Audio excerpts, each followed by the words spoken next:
Yo, thanks for checking out the Affecting Our Altruism podcast. This show brings you the voices of people who are doing incredible work to affect positive change in the world. We explore our unique relationships with the principles and the community of effective altruism. Some identify with it, some don't really. That's cool. All of us, though, care deeply about making the world a better place. In today's episode, Aman Banwait joins the show. Aman is a Canada-based financial advisor. I know him as a specialist in effective giving. Aman began his career in financial services in 2021 when he decided to pursue his lifelong passion for personal finance. He left a career in retail management, completed his securities license, and started as an independent advisor with Canada Life. Following an exponential growth in his client base, he opened up Village Financial in 2024 with the goal of reaching more people in his own way. When not working, Aman enjoys hosting lunch dinner parties, volunteering in the city of Hamilton, Toronto, meeting new people, traveling the world, and playing the piano. Aman lives in Hamilton, Ontario, with his husband, Alan, and their two cats, Frank and Gus. In our talk today, Aman drops quick tips to leave a better legacy, at least for those listeners who don't like vehemently hate people. We dig into Aman's story, how the smart theater major got into financial services. We even got real about how we show up to our community with privilege. We somehow connected the daily practice of complimenting people with the randomista developed it, movement, economic theory, sort of, kind of. We try. At least I try. We talk about human dignity versus food banks, and of course, how to set yourself up to join the ranks of effective givers. It was really cool to speak with a professional who was able to add perspective on human behavior through his observations of how human apes relate to charitable donation and what we can do better. We also dig a little bit into some spicy takes on EA as a movement. So Aman is a podcast host's dream. He's got the gift of gab, and if you enjoy the talk and would like to talk with someone about money, particularly the Canadian context, consider reaching out through his website, villagefinancial.com. Alan doesn't represent one charity specifically, like my previous guests, but don't get it twisted, this episode isn't an ad for his company, okay? I invited him to talk as a member of the Effective Giving community, which is a global thing, and in Canada, it's also blowing up too right now. We're grateful that Aman has taken the time out of his day to join us today. Have a listen.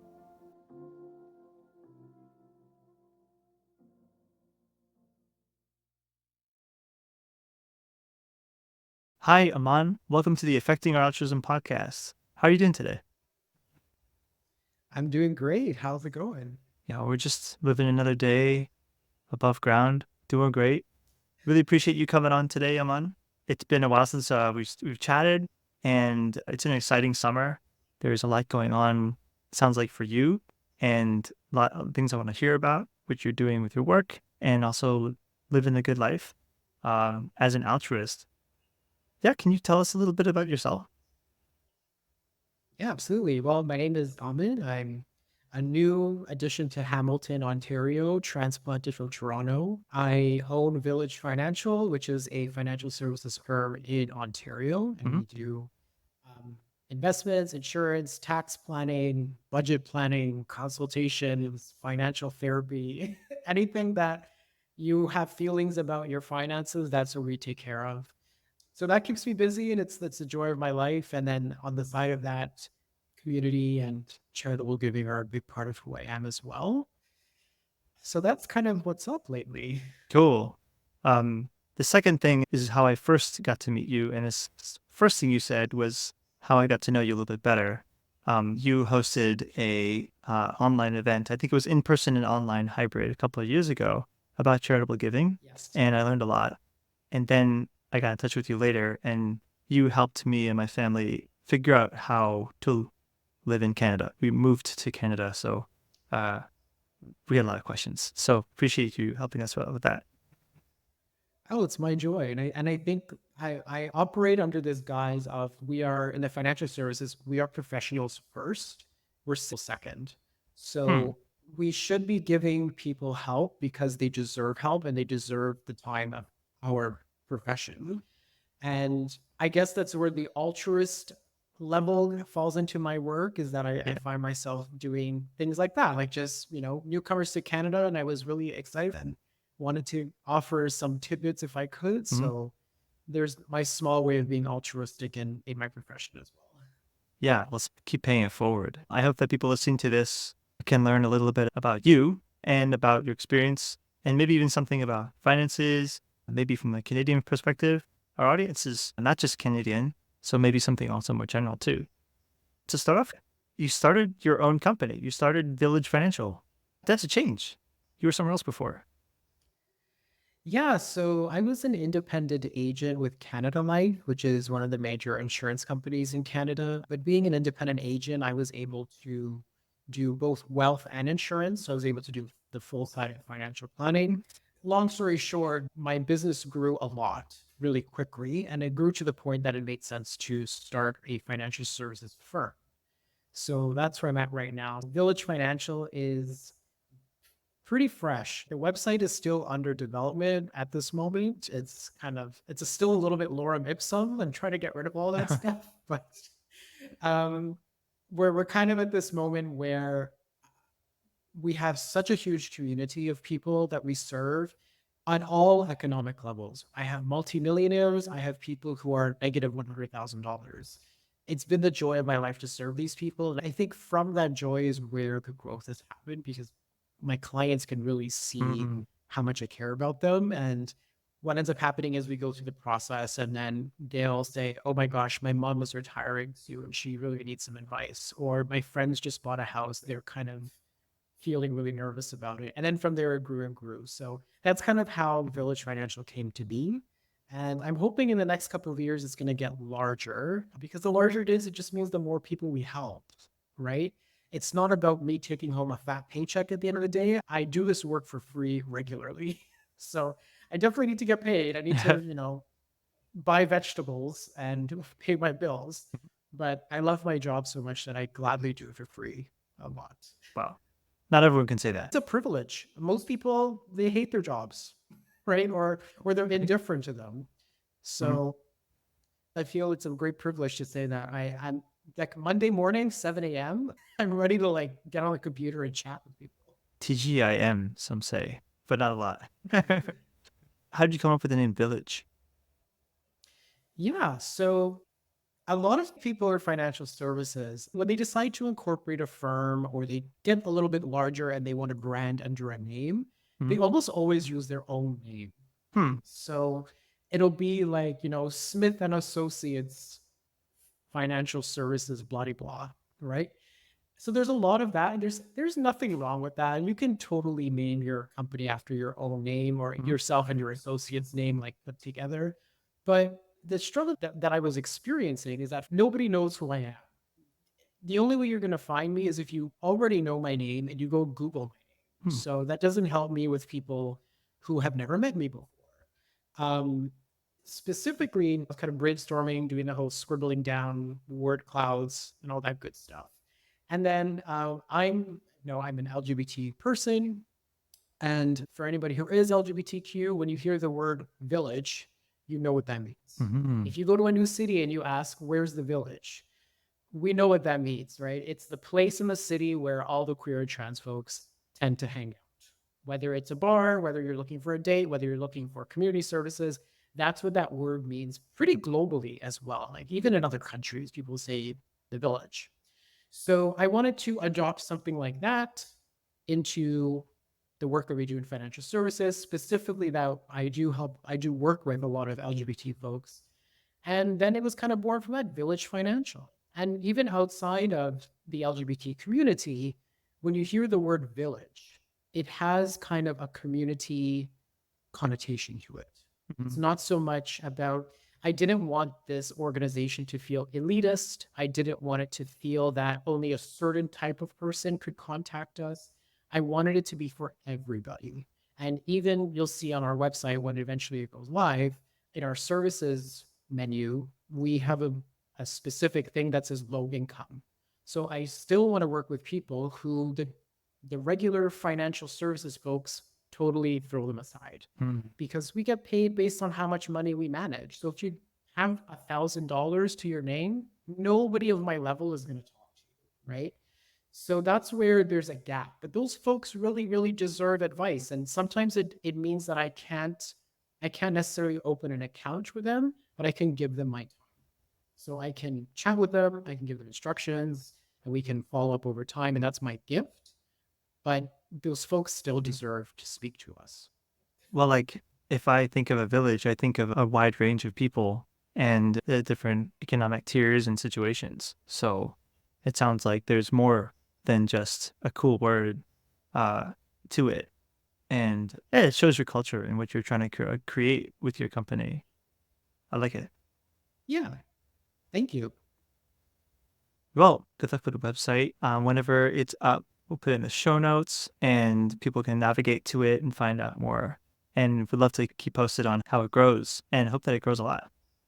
I definitely want to talk more about like your business vision and how you accomplish that for Village Financial. But first, I'd like to maybe talk a bit more about effective giving. Can you tell us about that? Yeah, absolutely. I mean, charity is a big part of who I am. And even before I knew what EA was or the Giving Pledge and all that wonderful stuff, before I was ever introduced into that, I already had this vision and idea that my life, a portion of my life would be dedicated to people who are less fortunate than I am. And in my own, like I'm pretty transparent. So in my own financial planning, at the time when I leave this green earth, basically all of my money is going to charity. At least 80 to 90% of it is going to charity.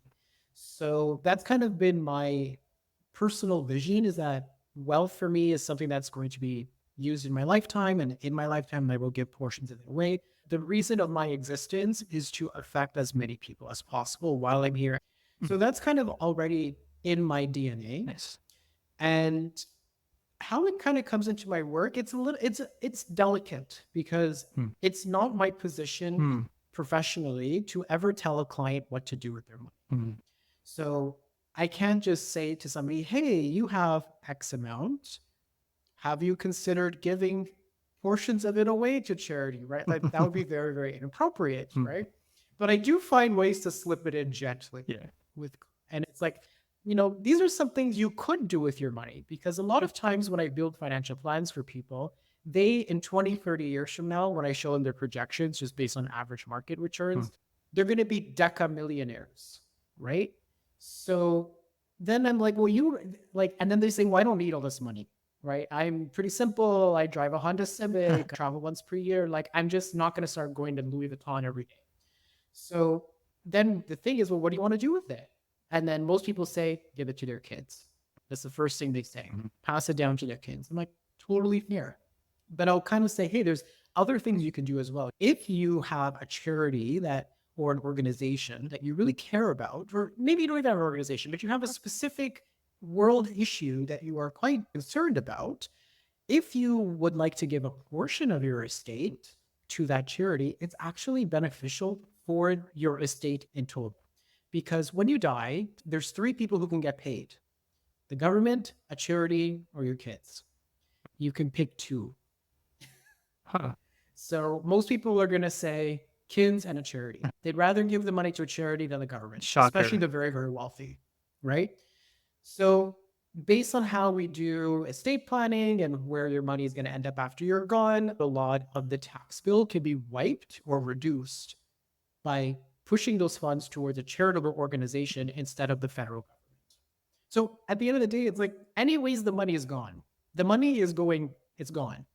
Who do you want it to go to? Would you rather give it to a charity, or do you want to give it to Doug Ford, right? Now that you put a face to it, it becomes a lot clearer. Yeah. So it just gives people like a lot to think about. And none of my clients they're not in their 80s or 90s. Like, we're not thinking about, like the end is nigh.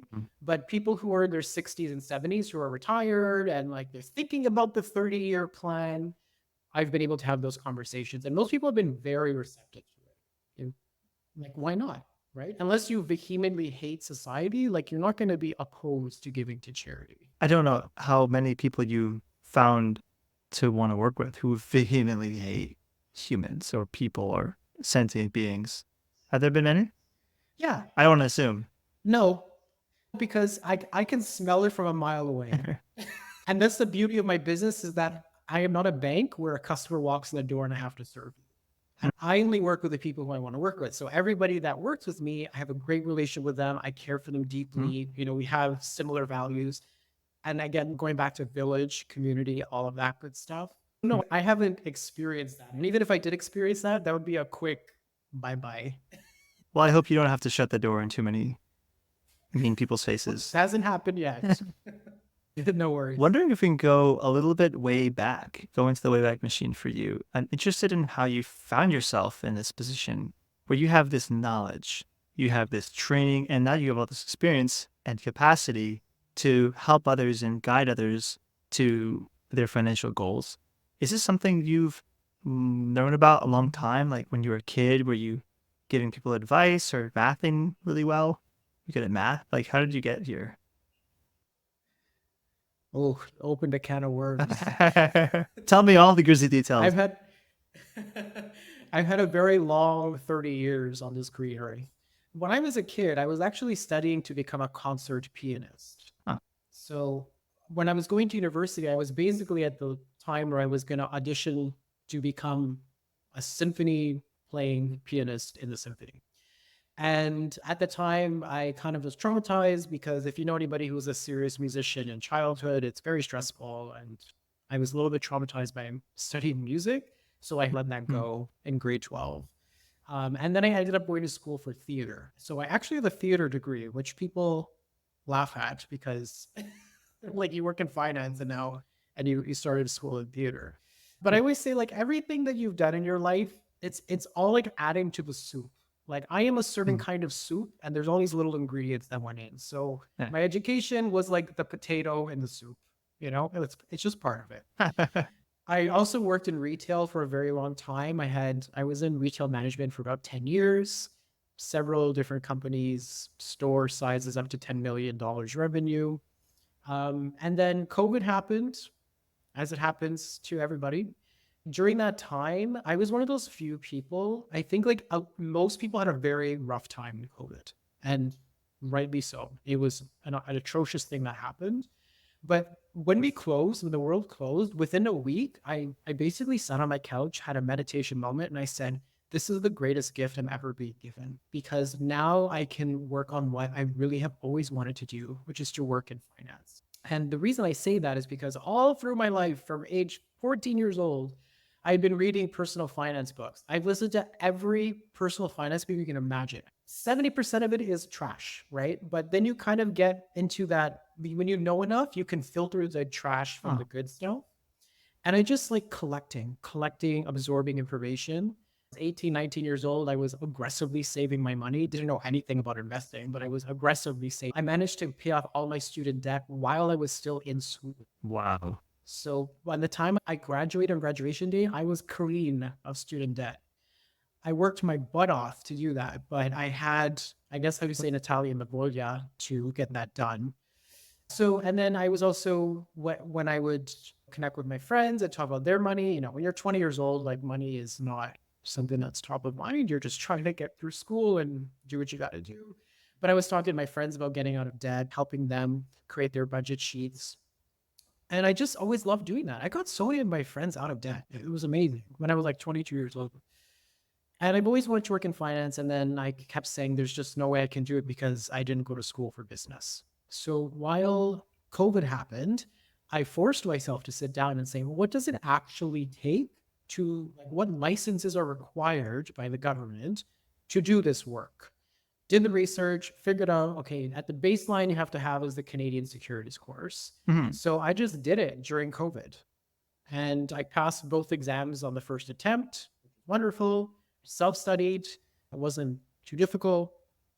Did that. And then once the CSC was done, I quit my job and said I was going to become a financial advisor. So I did that, completed, got my certificate, and then I quit my job. I was working in retail at the time and said, I'm going to become a financial advisor.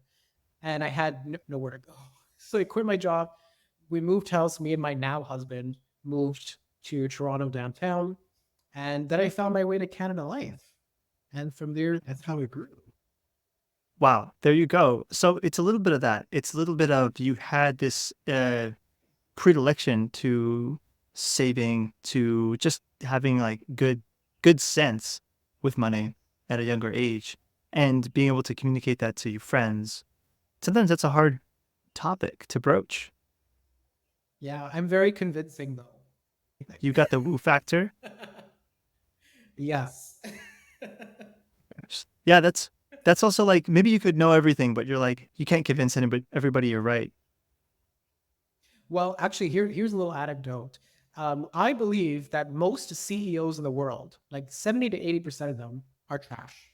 They really suck at what they do. They cannot run their company. Like even if like they're really, really good seemingly at what they do, the reason that they get where they are is because everybody likes them. Everybody in their organization vets for them. They are people, right? Think of Elon Musk, right? Elon Mm. Musk is who he is because everybody loves this guy. And at least they did for a very long time. Now the conversation is different. But for a long time, people kissed the ground that this man walked on. Mm. And because of that, Elon Musk walks in your bank asking for $50 billion. The check is already written. So when if there's anything that I can impart on whoever's listening to this, if you can work on becoming a very effective person, a person that when you enter the room, everybody wants to be beside you, that is going to get you so far in life. Like so far in life. Think about like if you've ever worked in a corporation, like the people who are way above you, you look at them and you're thinking, how in God's name did that person get that job? Right? We've all been there. You see these people and you're like, how is this person at the job that they're at?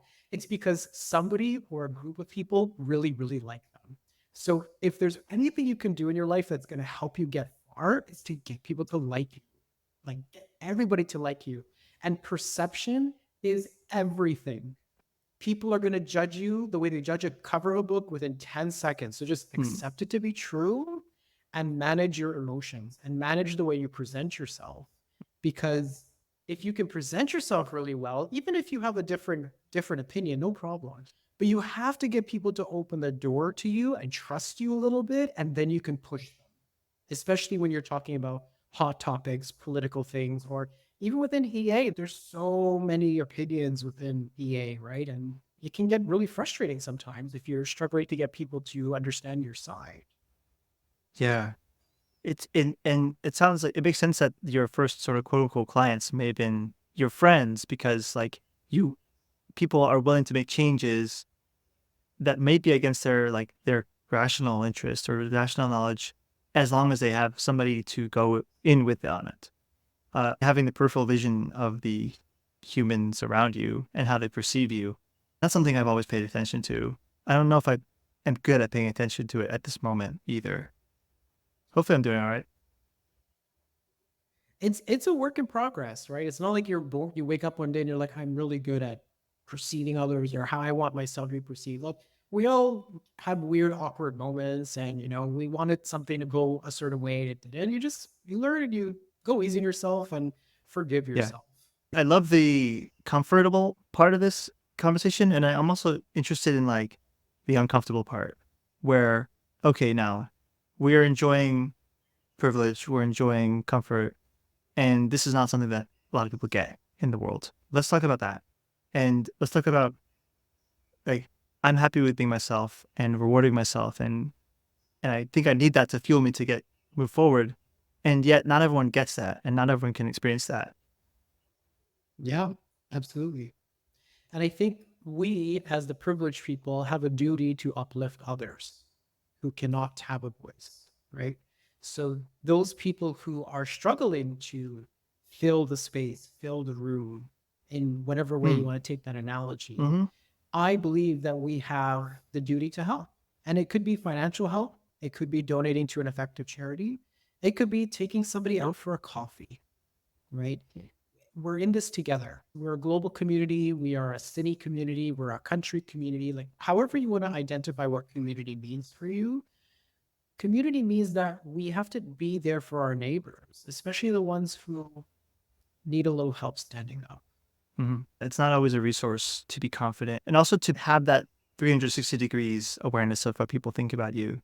It may be something that we get trained into through, I'm going to call it a trauma response. If we experience like rejection, then we learn from that and we become more socially aware, situationally aware. That might be how we then become able to follow your advice earlier about making people like you, and then you're going to get rich. Think of yourself, and I'll even think of myself and your listeners as well. Think of, there must have been a time where a friend, a colleague, a family member stood up for you. We've Mhm. all had it in a small way, in a big way. And you could probably think in your head that there's one specific time where somebody said, hey, Elliot is great because A, B, C. And because of that person standing up for you, things really changed in your life. And I've been fortunate to have somebody do that for me several times, like many, many times. Amazing how many people have said, hey, actually, Aman is really good at what he does. You need to stop saying these things. And I can remember those moments. I'm so grateful for those people. And it's like, they don't even realize that they did it for me. But because they took that action, I was able to progress on my journey and get to where I am today. Because it's happened to me, that's how we need to pay it forward. We need to stand up for those folks in our professional circles, in our family and friend circle. It doesn't mean you have to, that it's a negative situation, but it could be that saying, hey, friend, I know you're really struggling at work right now, but I want to have a truthful conversation with you. I think you could do better by doing A, B, C. And I'm telling you the truth because I respect you and I respect that you should hear the truth. Solid. That's so good. That is the flip side to it. Compliments are rarer than they should be, in my personal opinion. I'm a former, future, failed teacher. In my training of being a teacher, I noticed that it's like a desert of compliments. Children and young people really do respond when they're noticed authentically for something that they did, they applied themselves to. And skilled complimenting and praise is like, it's so powerful to give people direction and a track to move forward on, to create a reward chain that isn't about punishment. It's about positive uplift. Yeah. And I think like a compliment, it can be kind of easy, right? You can say, oh, you're super cool, right? It's the difference between saying you're super cool versus, hey, when you did that, it made me think about this. And I thought that was really cool. So you give the cause and effect, like you did this thing which I really appreciate, and the effect of that was ABC, and then people can understand why you are giving them a compliment, right? So it's about the depth, and I think we sometimes are lacking the depth of relationships because we're kind of scared to get deep with people, Mhm. especially in professional circles. I get very deep with people. That's because I'm open, right? I got nothing to hide. So because I've got nothing to hide, and I'll tell people my whole life, all the gross parts and the fun parts and all that, good stuff and bad stuff. So because I'm willing to give that, people are often willing to have a deeper experience with me too. So then when you give somebody a compliment, it feels more authentic. It feels authentic without you having to say, I'm being authentic right now. You're just having your lived experience. Yeah. And there's where trust gets built piece by piece. Totally. I'm interested in your thoughts, maybe discussing charity, EA, and randomista, the randomista movement a little bit. For the audience, I want to introduce the term randomista. Randomista is, I hope I'm using it correctly, to describe highly specified, targeted interventions in global health that are proven to be good through really careful research, usually randomized control trials. When giving a specific compliment to somebody, you're saying, at this time in this place, you're doing a thing that I approve of. And I think randomista charity is like that.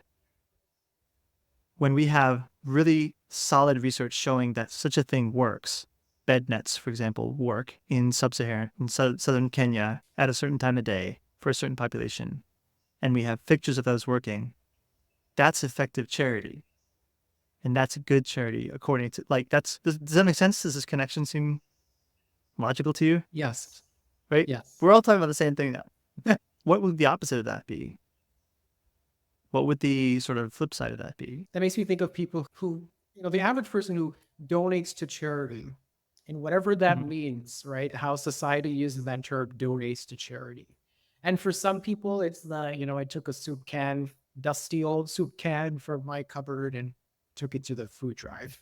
and they feel really good. This actually brings up a good point that I've done recently. So especially around the holidays, like food drives seem to be like the hot charity, especially in local communities.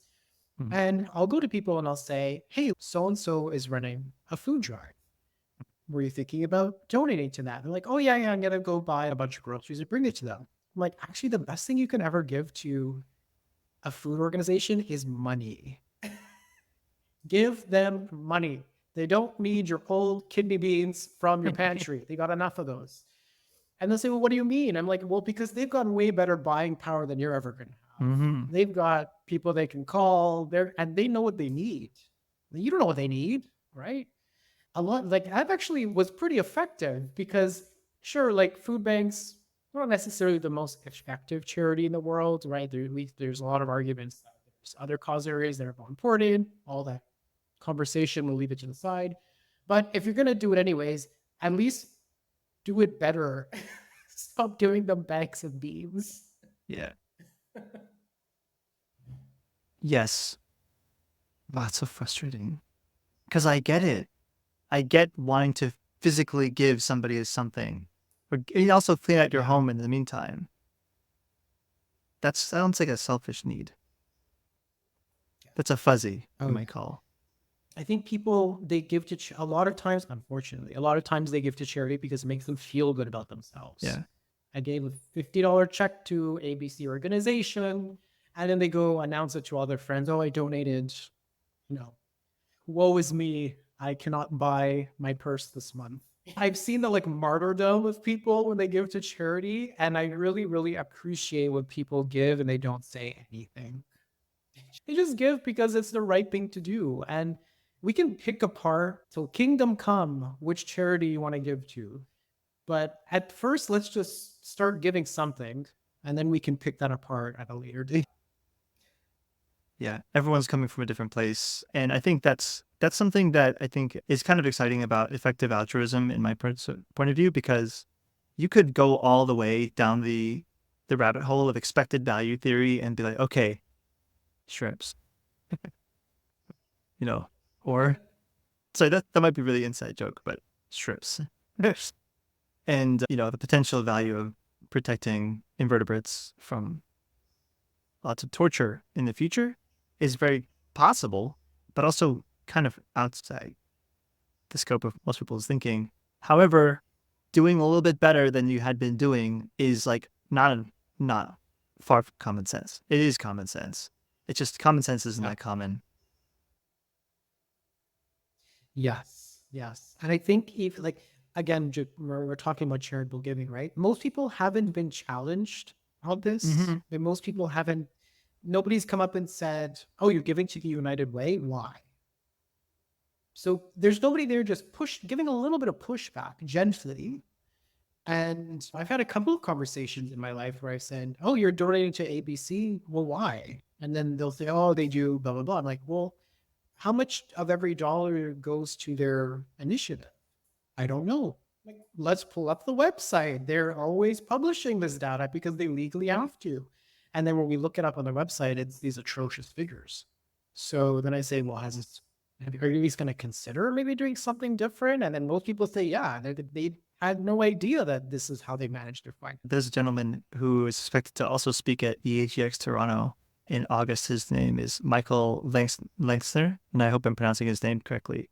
One of the questions that his work is in pursuit of answering is, how are you actually aligning your missions with what you do instead of pretending it's the case? And I think the nonprofit industry is really trained to pretend to look good, that we are supposed to post some kind of numbers that show that we're doing something with the money that we get. And so there's these kind of weird and perverse incentives that have emerged. I just learned a little bit about what Michael is doing, and I'm really excited to learn more, maybe in EAGx. Yeah, but just even getting somebody to scroll to the bottom of that charity's the United Way website and say, so what are you doing actually with resources you've got? Yeah. That's a big lift for, I think, most people. Yeah. And the way I've talked to people about them, I say, if you give me $100 and you say, go grocery shopping for me, and I'll say, okay, I'm going to go grocery shopping for you, but I'm not going to tell you what I'm buying. That seems really ridiculous, right? You're like, no, go, here's $100 to go grocery shopping. Here's my list. I need some banana, I need some avocado, I need some of this. So people can conceptualize it. You just got to give them an analogy. It's a little bit weird that you give somebody $100 and then you say, go with God. Like you gotta question these people. And sometimes questioning is not negative. Like people take that so negative connotation. Questioning doesn't mean we're upset. Questioning just means I just want to know. That's it. And if that $100, 40, 50% of it is administration, that's probably not a charity that I'm interested in. I think one of the defenses of some effective charities is that their administration costs could be pretty high, and yet they still accomplish far more. It's like through high levels of measurement and evaluation and reporting, and operations could be expensive. So long as ultimately what comes at the other end of the machine, what it spits out at the end, the output, as long as that's up to snuff, then you can call it effective, right? Yeah, and totally fair, right? But if an average person might see for every $100 we spend 50 on administration, they're not going to be able to process that in the morning. Like, what do you mean $50 of my money goes to your staff or your operations? So that can be totally valid. Maybe there is a high operation cost and a high administrator cost, but then we have to do better at explaining how those resources that, like exactly what you said, the output is a certain amount, even though so much of it is going to a specific area of the nonprofit. Totally. Yeah, I think we're in agreement there. I just want to be clear, my view of Charity Navigator era charity is that that's level 1. That's 0.01 step version of effective altruism. To get to ask what the charities are spending on that is 0.1 version. And then GiveWell is the 1.0, where we're like, okay, Charity Navigator published a little hit piece article on GiveWell when it first came out. It's so funny how bad it is. It's childish. Well, people get so offended. Like people are so easily offended. Why are you bashing another organization that's just trying to think about this in a new way? Like we're all friends here. It's like inviting people to the dinner table and then smacking them over the head at your house. I'd like to agree with you, Emin, but there's such a competitive thing going on amongst nonprofits because people aren't obsessed with effectiveness. And there are perverse incentives that create charities against each other that are supposed to be cooperating. Could we talk? I touched upon EAGxToronto. Could we talk a little bit about that? Absolutely. So I heard that you were planning to give a presentation at Effective Altruism Global Toronto this August 2024. Is this rumor true? It is very true. And I hope I will see many people there. What do you have in mind for your talk or workshop? Well, similar to a workshop I led a little while ago, the topic is financial planning for effective giving. I'm not going to spend any time discussing the pros and cons of a charity and or cause area. I'm going to assume when you arrive there that you already got something you're hot for or something that you will be hot for shortly after the conference, and that you want to financially plan to start giving to this organization or organizations. So the question is, well, how do you actually do that? How do you take the giving pledge, right? Whether you want to give 1%, 5%, 10%, doesn't matter. We need to actually do it, right? As much as I would like to give all of my money, I got to pay my mortgage, I gotta buy groceries, we still have to live our lives to a certain extent, but we also want to give. So if you're planning to take a 10% pledge and every month you want to give 10% of your earnings or whatever metric you want to use, how do we actually do that? And I'm going to talk about being able to achieve your giving goal and push it a little further. Because I think with taking the pledge, we focus on, I earn so much and I want to give a percentage, therefore this is what goes. That's wonderful. But there are ways to exponentially grow your lifetime giving amount. Some ideas I'm going to throw out there are using your life insurance. If you already have life insurance, you can just change the beneficiary name to the charity in most cases. And all it requires from you is to call up your insurance advisor, print a beneficiary change form, and send it back to them over email. It's a one-pager. So Uh-huh. folks who are coming internationally, it's going to be Canadian specific because we live in a world of finance where everything is American specific. So it'd be nice to talk about the Canadian Income Tax Act and how that affects us in Toronto. So I'll talk a little bit about that and other ways you can exponentially or potentially exponentially grow your lifetime impact. So an example being, if you want to give $100 per month, Mhm. maybe you give $80 directly to a charity, and then you open a side investment account in whatever investments that are good for you, put and let that grow exponentially. And then when you die, that can create a perpetuity that then pays your charity or charities forever after you're gone. Forever? Yeah, you can technically create a perpetuity as long as, as long as we're all here and the sun doesn't blow up and the world of finance continues. Again, these are things that we have done these things in financial planning for a very long time. Nothing I'm going to share with anybody is anything unique to me or my personal idea. Like these things just exist. Just people don't know about them, right? Doing these things for the uber wealthy since kingdom come. So you can start this kind of method with $10. You don't need to have $10 million, right? Yep. $10 grown at 8% of interest compounding over 40, 50 years. You can do the math. It's going to really add up over time. So I'm just going to present some options. It sounds like you can open a couple cans of worms in the room there with things like perpetuities and compound interest and the way everyone's situation being so different. Do you expect to, after, like, say, even before that conversation, to kind of start conversations with people who might be interested in working with you you're their advisor? Sure, absolutely. I mean, I'd love to talk to people. And at the end of the day, I appreciate the coffee conversation just for it being a coffee conversation. So if you're interested in learning about these topics, ask an advisor. I'm an advisor. Ask me anything. I should do it. I should do that on Reddit. That'd be Yo, Reddit's where it's at. Yeah, absolutely. I'm between Hamilton and Toronto, but virtual is always wonderful. So pick my brain. Absolutely. Very cool.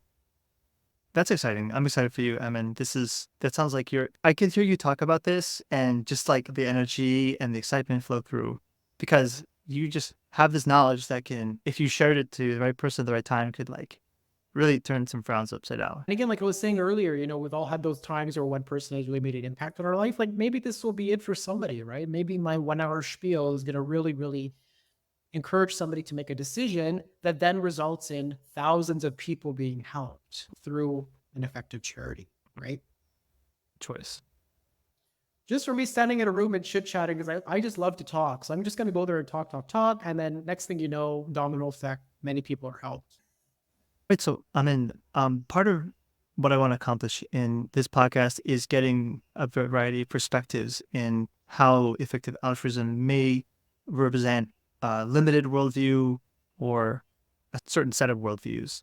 And I think I'd love your input on this thought about, well, like we have these organizations, these think tanks, and the Gibwells and the ACE, Animal Charity Evaluators, who provide advice based upon their research on how well money and donations could be used to accomplish sentience, happiness, goodness, well-being, etc. in the world. Do you have any critiques or concerns with the way that these recommendations are given in general? Yeah, I think it can be challenging to hear some viewpoints that suggest some animal welfare initiatives are quite, for lack of a better word, extreme. And the analogy that I would give is that if there's a fire burning in a house and there's a child stuck and there's a tank of 1,000 fish in it, we're going to save the kid, right? And anybody who saves the fish basically is not going to show up in society after that. You know what I mean? Like nobody is going to forgive that person. So I think that as a society, as a humanity, I think we organically believe that a human person has a certain amount of value more than a tank. killed with X amount of animals or fish. And it doesn't have to be fish. I'm just using it as an example. So I think if we accept that, then we should, to an extent, focus on human issues a little bit more than animal issues. That doesn't mean that we stop exploring. Like, I don't want animals suffering. I don't want the factory farming. I don't want the overfishing and all of that horrible things that are going on. But if I can choose one thing today, it's going to be saving a kid. A human kid, not That's a goat, personal right? No, not a goat. Not today, little goat friend. Especially, like, for example, like something as dumb as malaria. It's just dumb. Like, it's just stupid that it's still happening. No. I mean, it's like, it's so easily fixable if we have the resources and we have cooperation. And yet we have millions and millions of kids, like, horrifically suffering from this disease, right? And you know what? Yeah. About thing about malaria is like, one reason why malaria gets so much attention in EA is because we found really, really cost-effective solutions to it. And Yeah. and yet we got tuberculosis, which is equally preventable and cheap, but it's like they haven't really gotten as good at preventing it and stopping it as malaria. So it's like we have these really, really well-run malaria charities, but then TB is over here, like knocking down even more people at young ages, children. Yeah. And I know there's Habiba Banu is working on a project at Spiro. So there's a lot of like nonsensical death happening, and I feel you on that. Yeah, and I agree with you on TB. TB has been this secret killer for many hundreds, maybe even thousands of years. And we have treatments for it. And because it's still festering and it hasn't been totally eradicated, now like you have like antibiotic resistant tuberculosis. It's become such a problem. And there's been basically no research or new medications in 50 or 60 years on TB. It's been a long time since big progress has been made on tuberculosis. Go on YouTube, Kurzgesagt made a video on tuberculosis. You should check it out. Drop it. We'll drop that link here in the notes. Tuberculosis. What else we got? What are the scourges? There's so many scourges that just don't have to be scourges today. Hepatitis C, another EAGX plug. And a Toronto plug, there's a really exciting thing happening with One Day Sooner. They are they're looking to get a human challenge trial started. Hepatitis C is another scourge that really doesn't need to be happening, and it's not been solved because it's not profitable for pharmaceutical companies to solve hepatitis C. Hopefully the work being done at One Day Sooner could prevent a lot of suffering and death amongst people in the global south, as well as people experiencing addiction with intravenous drugs in other parts of the world. These are market failures. So Aman, I really appreciate that, that aspect of your business. Well, thank you. I think it's good, but it's also sad. Like, I wish the people in charge of the world were a little bit better at what they do. Well, that's why they got us. To fill the gaps. Thank you, Aman, for coming on today. Only a quarter of Canadian taxpayers donate to registered charities. Far fewer donate to charities that measurably affect the world. And only a tiny fraction of those charities are committed to maximizing their effectiveness. I know times are hard with inflation and stuff, but just think there are 712 million humans living in extreme poverty today. That number hasn't recovered since the global shocks of the pandemic. And that's the kind of desperation that few North Americans have ever known, and honestly ever will. Personally, I started my effective giving with Give Directly, which has been getting a lot of attention lately. Mr. Beast thing, literally giving money as efficiently as possible to those affected most by global inequality, like through a trustworthy channel. It has such a simplicity to it that you have to really work hard to do better. More recently, I've shifted my donations to charities considered the world's most effective. That's my journey so far. Now, if you want to make effective giving a part of your life, but want to make it tax efficient and sustainable, reach out to Aman.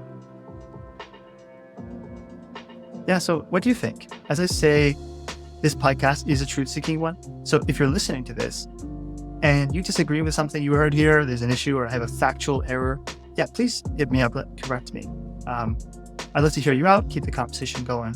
Drop a note in any of our social media accounts at Effecting. Our outros spelled with the E, Effecting. The next 2 episodes coming out will be focused on effective giving as well. So if this topic excites you, please be sure to subscribe so you don't miss a chance to dive deep into it with me. Now, that's enough for me. Thank you so much for listening. Now go change the world.